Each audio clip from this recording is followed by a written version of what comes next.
Welcome to Seven Trumpets Prepper, and in this video today, we're going to be talking about the importance of body armor and methods in selecting it. So let's take a look at it now. And now we're going to talk to you about the importance of body armor and selecting that and not letting price be the final deciding factor of your body armor. You can search it on Google and you can find companies that make it, and we're going to discourage you from trying to make your own, and we will show you some footage of what happens with Lexan and people that would try to make their own body armor using that.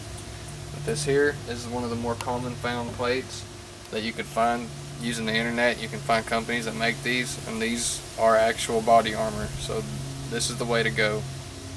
And we're going to cut real quick and show you some of the tests that we done with Lexan glass and the results of that.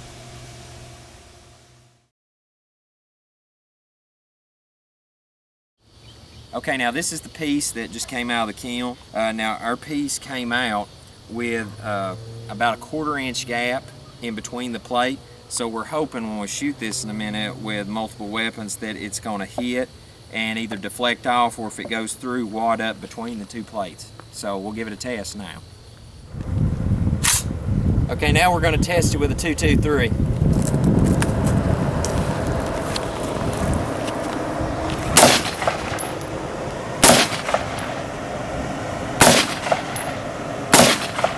Low, bro.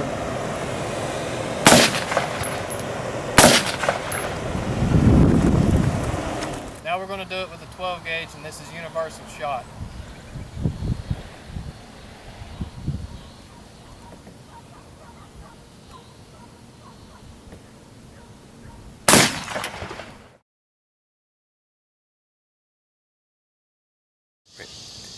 Okay, now just to test and make sure that it's not because that we heated the Lexan and processed it and made our own body armor, we're going to shoot 3 panels of that 3/8 inch Lexan with a 223 just to test and make sure that it's not the heat that damaged the Lexan and let the armor piercing bullet penetrate it. So here we go.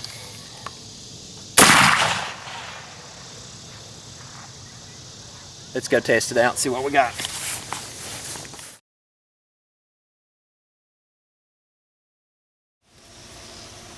Okay, one last note about this body armor plate. If you look at it, it's maybe a little more than a 1/2 inch thick, if that. Now, some people will actually try to make their own, and this is why we encourage you to actually buy one. We took Lexan glass. A lot of people, I've heard talk of using this to try to make their own. As you can see here, the shotgun that we shot it with, this one actually, it stopped the shotgun pellets. But ultimately, if it's a shotgun, your extremities are not protected, just in the vital organ, so you could still survive potentially. But if it's anything other than that, this is a simple 223. It went in and out. Didn't even slow down. You're done if you've used this. So consider the fact that making your homemade body armor is not always your best option. It might be good for something small, but it's not going to stand up to an actual rifle. We even, that was 2 layers of 3/8 inch Lexan glass. We even took and stacked up 3 layers. And as you can see here, in and out. And I'm going to get up close. You can potentially see this.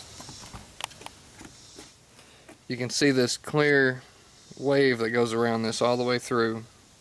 It's almost like a shock wave that's kind of been frozen in there. Essentially, if you want to look at it like that, imagine that as it expands out, but that's going through your body. That's what your Lexan plates did for you. Do not make your homemade body armor. Research, find out what is good, check out its ratings. They do test their body armors, these companies that sell them, and you want to be sure that it has an excellent rating, because the better the rating, yes, you're going to pay more, but it's better for you and for your family. And you might want to do that as soon as you can, because politicians are working right now to make it illegal to purchase or sell body armor. And if someone's breaking into your house, law enforcement response time is nowhere near as quickly as you. And when things fall apart, law enforcement's not going to be there. It's going to be you. So consider body armor.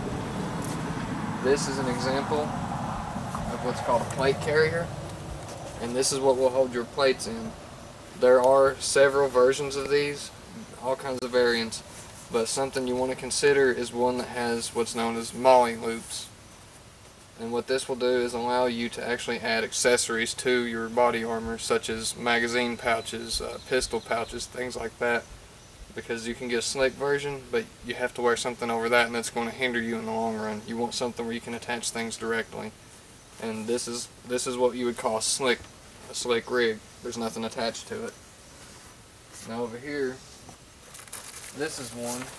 It doesn't have any plates or anything in it at the moment, but this is one that just has a mag pouch attached to it and a pistol pouch. Which if you can get one, and they're not hard to get, you can get what is called a drop leg platform, which means you wear it on your leg, and that will allow you to have your pistol right at your side, so it would be easier to access than to reach up to your front. But for demonstration, it's mounted right here.